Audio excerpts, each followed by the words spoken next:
Maybe I'm hallucinating, but I think I'm starting to see a few signs of spring. Like these coyotes.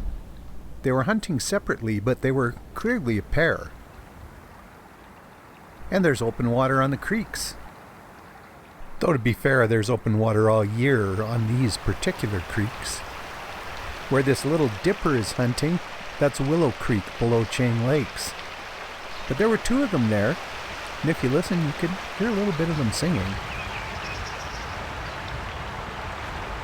But, and I know I've said this before, the poplar buds are getting fatter, and the willows are blooming. Although, to be fair, again, this is a very early bunch. Still, it sure is nice to see their fuzzy faces starting to pop out.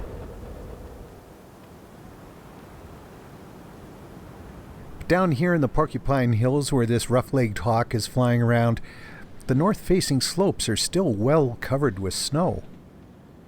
By this time of year, they're usually pretty bare. And in fact, the south-facing slopes, well, they are melting pretty well. And that's leading to this, runoff time. This snowmelt is running down the ephemeral creek valleys and ending up in places like Willow Creek, where that rusty color sits on top of the existing ice, and drips look like craters on Mars. The south-facing slopes are pretty dry, but then again, they almost always are pretty dry.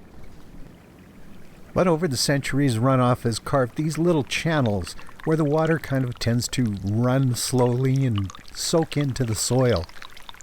That's exactly what's needed. That snow cover, even though it seems to be staying pretty late, it's a big help.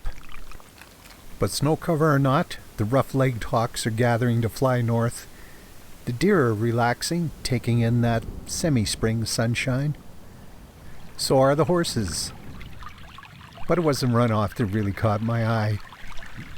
All those tannins from the grass and minerals from the soil leached out by the melting snow tint the water's beautiful colors. So naturally I had to lay down in the ditch to get good and close to them. I got wet, I got cold. I don't care. I like it. So though it does seem a little bit cool and wintry, the days are definitely getting longer. The equinox is nearly upon us.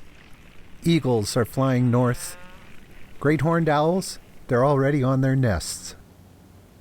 These eggs will hatch in just another few weeks. And their little cousins, short-eared owls, they're on the move too. I don't know where these guys actually build their nests, but they're on their way. And so, runoff season has begun. This honey-colored water, it won't last long, but following that, springtime.